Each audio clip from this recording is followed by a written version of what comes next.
নমস্কার। আত্মচরিত আচার্য প্রফুল্লচন্দ্র রায়। আজকের পাঠ তৃতীয় পরিচ্ছেদ। গ্রামে শিক্ষালাভ, কলিকাতায় গমন, কলিকাতা অতীত ও বর্তমান, এই শিরোনামে। আমার নিজের জীবনের কথা আবার বলিতে আরম্ভ করিব। আমার দুই জ্যেষ্ঠ ভ্রাতা এবং আমি আমার পিতার প্রতিষ্ঠিত গ্রাম্য স্কুলে বাল্য শিক্ষা লাভ করি। আমার জ্যেষ্ঠ ভ্রাতা যখন মাইনর বৃত্তি পরীক্ষায় পাশ করেন, তখন এমন এক অবস্থার সৃষ্টি হইল যে আমার পিতার ভবিষ্যৎ জীবনের গতি একেবারে পরিবর্তিত হইয়া গেল। সে কথা পরে বলিব। আমার 9 বৎসর পর্যন্ত আমি গ্রাম্য বিদ্যালয়ে শিক্ষা লাভ করি। 1870 খ্রিস্টাব্দে আমি প্রথম কলিকাতায় আসি। তখন আমার মনে যে ভাব জাগিয়াছিল, তাহার স্মৃতি এখনো আমার মনে স্পষ্ট হইয়া আছে। আমার পিতা ঝামাপুকুর লেন এবং রাজা দিগম্বর মিত্রের বাড়ির বিপরীত দিকে বাড়ি নেন। দেবেন্দ্রনাথ ঠাকুরের আদি ব্রাহ্ম সমাজ হইতে বিচ্ছিন্ন হইয়া কেশবচন্দ্র সেন তখন সবেমাত্র তাহার নূতন ব্রাহ্ম সমাজ প্রতিষ্ঠা করিয়াছেন। পিতার বাসা ওই সমাজের খুব নিকটে ছিল। দিগম্বর মিত্রের অতিথিপরায়ণতা বিখ্যাত ছিল। তাহার বন্ধুরা সর্বদাই সেখানে সাদরে অভ্যর্থিত হইতেন এবং কয়েক বৎসর পর্যন্ত আমার পিতা প্রায় সেখানে আতিথ্য গ্রহণ করিতেন। পিতা পরবর্তী জীবনে প্রায়ই আমাদের নিকট দিগম্বর মিত্র এবং রাজেন্দ্রলাল মিত্র, হেমচন্দ্র কর, মুরলীধর সেন প্রভৃতি তখনকার দিনের অন্যান্য বিখ্যাত ব্যক্তির কথা বলিতেন। আমি অগস্ট মাস মহানন্দে কলিকাতায় কাটাইলাম এবং প্রায় প্রতিদিনই নতুন নতুন দৃশ্য দেখিতাম। আমার চক্ষুর সম্মুখে এক নতুন জগতের দৃশ্য আবির্ভূত হইল। তখন নতুন জলের কল কেবল প্রবর্তিত হইয়াছে এবং শহরবাসীরা পরিষ্কৃত জল ব্যবহার করিতে আরম্ভ করিয়াছে। গোঁড়া হিন্দুরা অপবিত্র বোধে ওই জল ব্যবহার করিতে তখনও ইতস্তত করিতেছে, কিন্তু জলের বিশুদ্ধতা ও উৎকর্ষই শেষে জয়ী হইল। ক্রমে ক্রমে ন্যায়, যুক্তি এবং সুবিধাবোধ কুসংস্কারকে দূরীভূত করিল ও সর্বত্র উহার ব্যবহার প্রচলিত হইল। মাটির নিচের পয়ঃপ্রণালী নির্মাণ কেবলমাত্র আরম্ভ হইয়াছে। 1870 খ্রিস্টাব্দে কলিকাতার অবস্থা কেমন ছিল তার চিত্র যদি এখনকার লোকের নিকট কেহ অঙ্কিত করে, তবে তাহারা হয়তো তা চিনিতেই পারিবে না। শহরের উত্তরাংশে দেশীয় লোকের বসতি স্থানে রাস্তার দুই ধারে খোঁড়া নর্দমা ছিল, আর তাহা হইতে জঘন্য দুর্গন্ধ উঠিত। বাড়ির সংলগ্ন পায়খানাগুলি গলিত মলকুণ্ড ছিল বলিলেই হয়। ওইগুলি পরিষ্কার করিবার ভার গৃহের অধিবাসীদের উপরই ছিল, আর সে ব্যবস্থা ছিল একেবারে আদিম যুগের। শহরবাসীরা অসীম ধৈর্য সহকারে মশা ও মাছির উপদ্রব সহ্য করিত।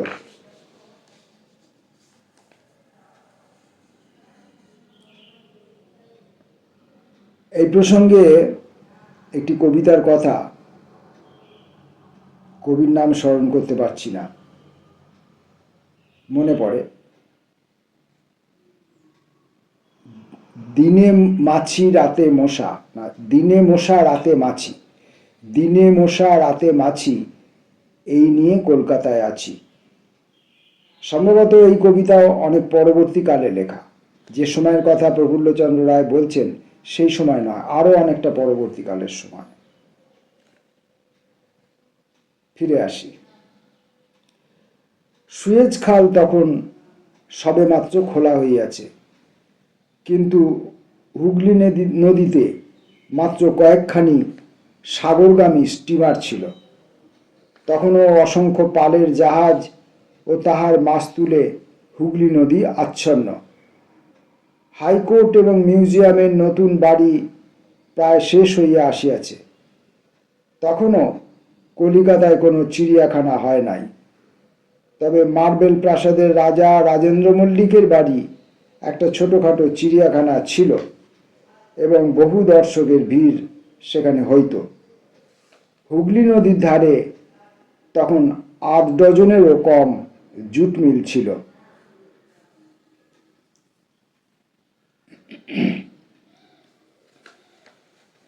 মারোয়ারি কর্তৃক বাংলার অর্থনৈতিক বিজয়ের লক্ষণ তখনও স্পষ্ট দেখা দেয় নাই।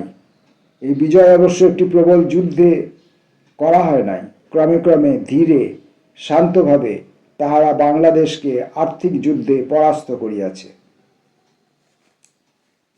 1 শতাব্দী পূর্বে মতিলাল শীল, রামদুলাল দে, অক্রুর দত্ত এবং আরও অনেকে আমদানি রপ্তানির ব্যবসায়ে ক্রোড়পতি হইয়াছিলেন।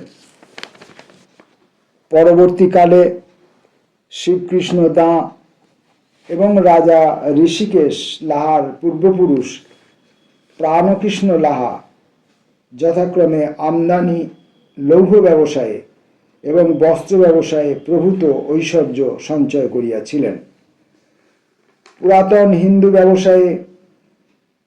পুরাতন হিন্দু কলেজের অন্যতম প্রতিভাশালী ছাত্র ডিরোজিওর শিষ্য রামগোপাল ঘোষ প্রসিদ্ধ বক্তা এবং রাজনৈতিক নেতা ছিলেন।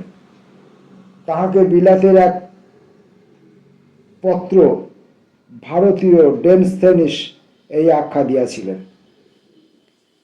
রামগোপাল ঘোষ তাহার অধিকাংশ সহোধ্যায়ীর মতো সরকারি চাকুরি গ্রহণের জন্য ব্যগ্র হন নাই। তিনি ব্যবসা আরম্ভ করেন এবং একজন ইংরেজ অংশীদারের সঙ্গে কেলসাল ও ঘোষ নামে ফার্ম খুলেন।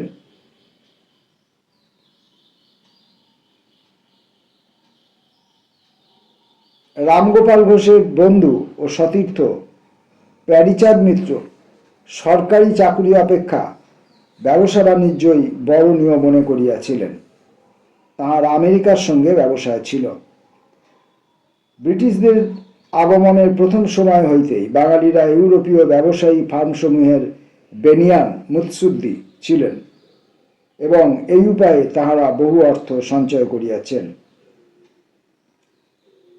আমি যখন প্রথম কলিকাতায় আসি তখনও পর্যন্ত গোরাচাঁদ দত্ত, ঈশান বসু এবং অন্যান্য বেনিয়ানদের স্মৃতি বাঙালিদের মধ্যে জাগ্রত ছিল। কিন্তু এইসব প্রথম আমলের বাঙালি মহাজন এবং বেনিয়ানেরা নিজেদের বংশাবলীর জন্য ধ্বংসের বীজ বপন করিয়া গিয়াছিলেন। চিরস্থায়ী বন্দোবস্তের ফলে জমিদারি কিনিবার প্রলোভনে সহজেই তখনকার ধনীদের মন আকৃষ্ট হইত।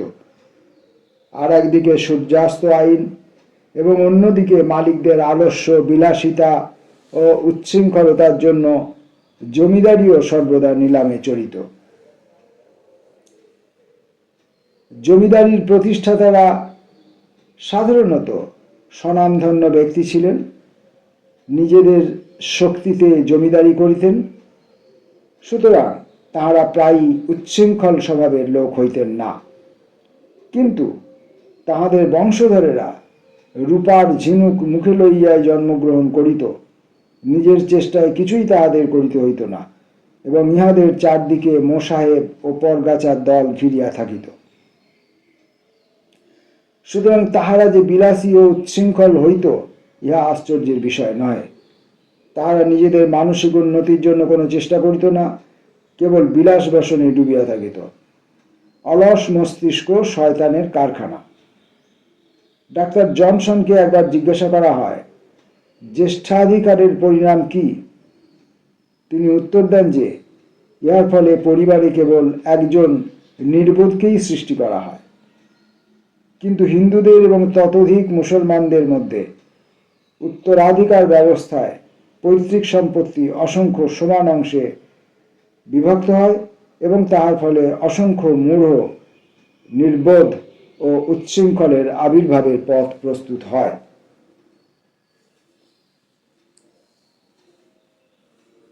যাহারা ইউরোপীয়দের গদির বেনিয়ান ছিলেন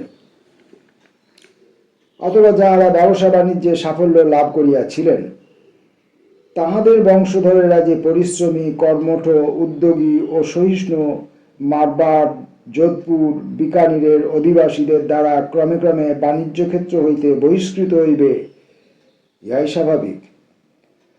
1870 খ্রিস্টাব্দের সময় বড়বাজারের অনেক অংশ তাহাদের হাতে যাইয়া পড়ে, কিন্তু তখনও কতগুলি বড় বড় বাঙালি ব্যবসায়ী ছিল, যাহাদের পূর্বপুরুষরা ইস্ট ইন্ডিয়া কোম্পানির সহিত কারবার করিয়াছিলেন।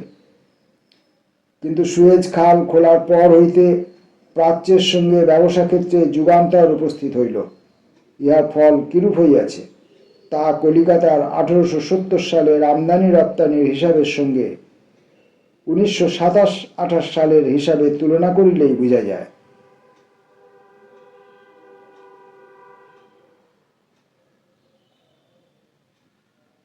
লন্ডন, লিভারপুল এবং গ্লাসগো বোম্বাই ও কলিকাতার নিকটস্থ হইল। লন্ডন, লিভারপুল এবং গ্লাসগো বোম্বাই ও কলকাতার নিকটতর হইল, আর রেলওয়ের দ্রুত বিস্তৃতি ও তাহার সঙ্গে দেশের অভ্যন্তরে স্টিমার সার্ভিস সেই নৈকট্য আরও বৃদ্ধি করিল। বড়বাজার ও ক্লাইভ স্ট্রিট এখন মারোয়ারি ও ভাটিয়া ব্যবসায়ীতে পূর্ণ এবং বাঙালিরা বলিতে গেলে স্বেচ্ছাক্রমেই বাণিজ্য জগৎ হইতে সম্পূর্ণ বহিষ্কৃত হইয়াছে। বড়বাজারের দক্ষিণ অংশে, যেখানে রয়্যাল এক্সচেঞ্জ, ব্যাংক ও শেয়ার বাজার আছে, সেখানে ইউরোপীয় বণিকদের প্রাধান্য, কিন্তু সেখানে প্রত্যহ যে কোটি কোটি টাকার কারবার চলিতেছে তার সঙ্গে মারোয়ারি ও ভাটিয়াদের ঘনিষ্ঠ যোগ আছে। এই অঞ্চলের তথা বড়বাজারের জমির স্বত্ব পর্যন্ত বাঙালিদের হাত হইতে চলিয়া গিয়াছে। অভাবে পড়িয়ায় বাঙালিকে পৈতৃক সম্পত্তি বিক্রয় করিতে হইয়াছে। একটা জাতির জীবনে যে দুর্লভ সুযোগ আসে তা এইভাবে কাড়িয়া লইতে দেওয়া হইল। বাংলা তাহার সুযোগ চিরকালের জন্য হারাইয়াছে। তাহার প্রাচীন অভিজাত বংশের বংশধরগণ এবং ভদ্রলোক সম্প্রদায় তাহাদের নিজের জন্মভূমিতেই গৃহহীন ভবঘুরে হইয়া দাঁড়াইয়াছে। তাহারা হয় অনশনে আছে অথবা সামান্য বেতনে কেরানিগিরি করিয়া জীবিকা নির্বাহ করিতেছে। এখানে ওই সুয়েজ খাল খোলার পর থেকে প্রাচ্যের সঙ্গে ব্যবসায় ক্ষেত্রে যে যুগান্তর উপস্থিত হয়েছে, এই কথা বলতে গিয়ে আচার্য একটা হিসাব দিয়েছেন। 1870 সালের আমদানি রপ্তানির হিসাব এবং 1927-28 সালের আমদানি রপ্তানির হিসাব। সেই হিসাবটা একটু পড়বার চেষ্টা করব, অনেক বড় হিসাব, ঠিকমতো পড়তে পারবো কিনা জানি না। কলিকাতার বন্দরে মোট আমদানি পণ্যজাতের মূল্য গভর্নমেন্ট স্টোরস ব্যতীত, সেটা 1870-71 সালে দেখাচ্ছে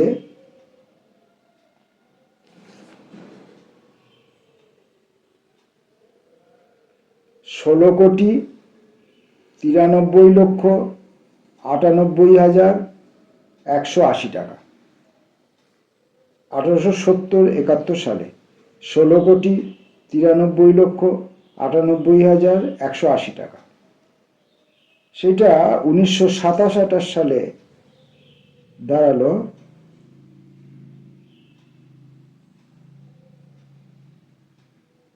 1,00,00,000 83,59,24,734। আরেকবার বলি, 83,59,24,734 টাকা।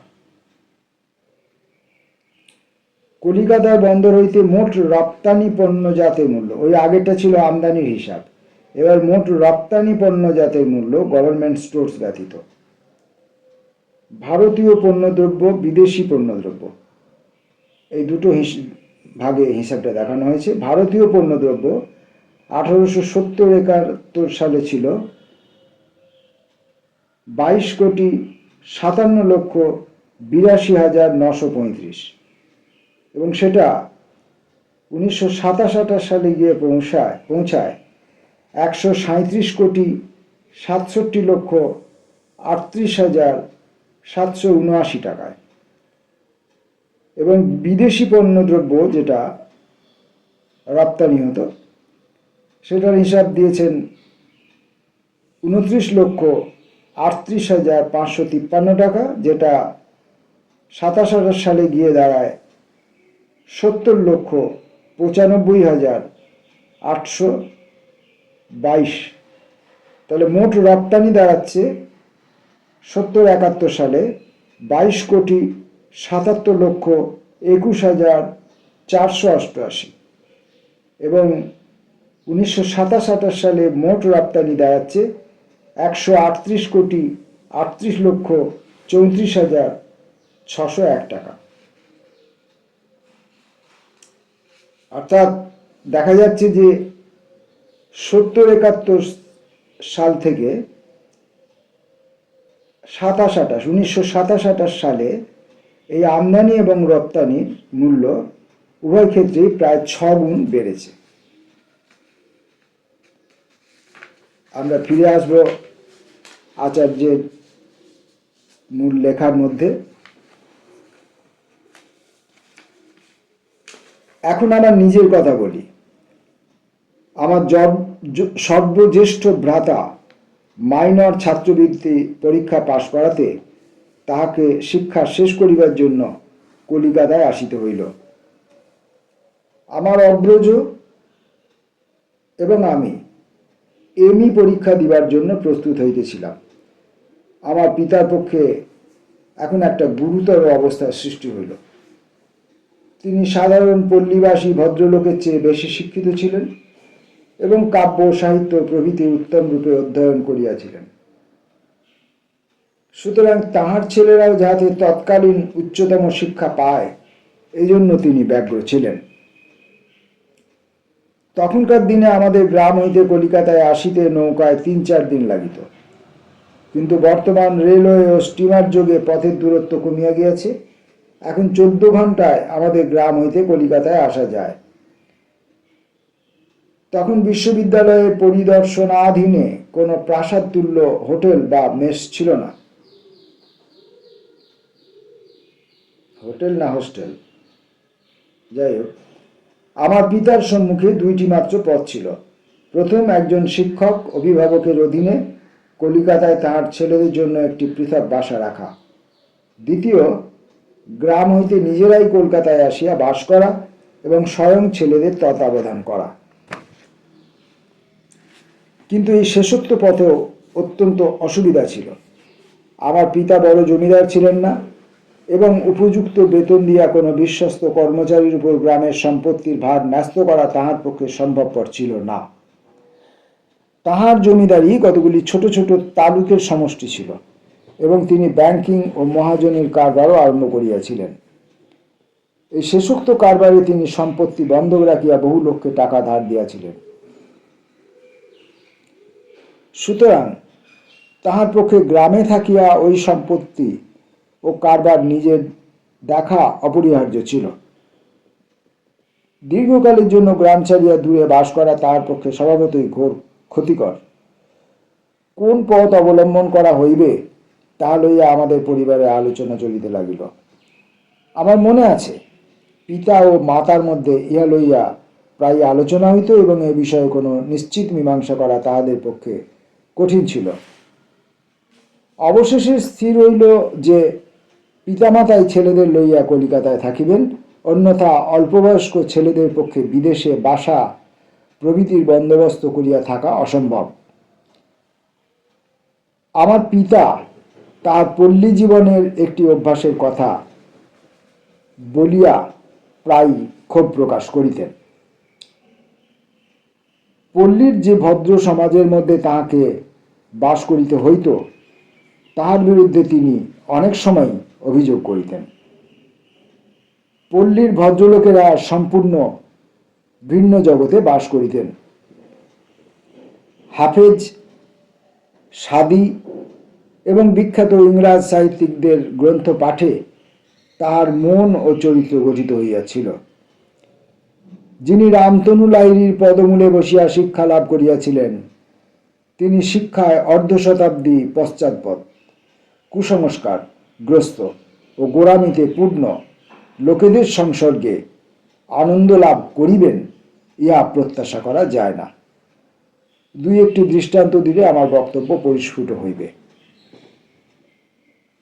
বিদ্যাসাগর মহাশয় যে বিধবা বিবাহ আন্দোলন আরম্ভ করেন, তাহা নব্য বাংলার মন অধিকার করিয়াছিল এবং আমার পিতা এ বিষয়ে তাহার উৎসাহ কার্যত প্রমাণ করিবার জন্য ব্যগ্র হইয়াছিলেন।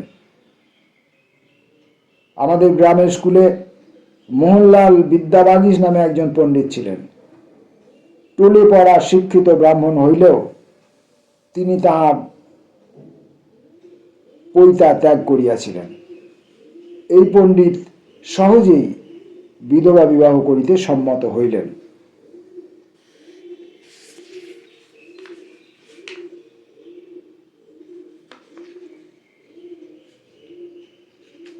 তৃতীয় পরিচ্ছেদের শেষ অংশে শিরোনাম এরকম: প্রাচীন ও নবীন।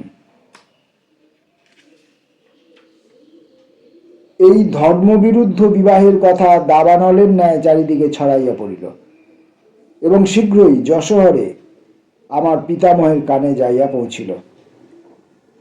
পিতামহ গোঁড়া হিন্দু ছিলেন, সুতরাং এই ঘোর অপরাধের কথা শুনিয়া তিনি স্তম্ভিত হইলেন।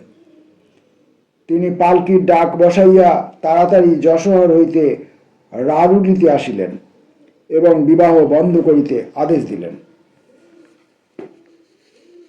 আমার পিতাকে বাধ্য হইয়া এই আদেশ মানিতে হইল এবং বিধবা বিবাহ দেয়া আর ঘটিল না। আমার পিতামহের শ্রাদ্ধে পার্শ্বস্থ গ্রামের বহু লোক ওই অনুষ্ঠানে যোগ দিতে অস্বীকার করিল, কেননা আমার পিতা তাহাদের মতে ম্লেচ্ছ হইয়া গিয়াছিলেন। এমন কথাও প্রচারিত হইল যে জনৈক প্রতিবাসীর হারানো বাছুরটিকে প্রকৃতপক্ষে হত্যা করিয়া চপ, কাটলেট ইত্যাদি সুখাদ্য রন্ধনপূর্বক টেবিলে পরিবেশন করা হইয়াছে। সাতক্ষীরার জমিদার উমানাথ রায় একটা ছড়া বাঁধিয়াছিলেন। তখনকার দিনে ওই ছড়া খুব লোকপ্রিয় হইয়াছিল। ছড়ার প্রথম অন্তরাটি এরূপ: হা কৃষ্ণ হা হরি, একই ঘটাইল রালুলি টাক্কির ন্যায় দেশ মজাইল। রারুলি টাকির ন্যায় দেশ মজাইল। টাকি 24 পরগনার একটি জেলা।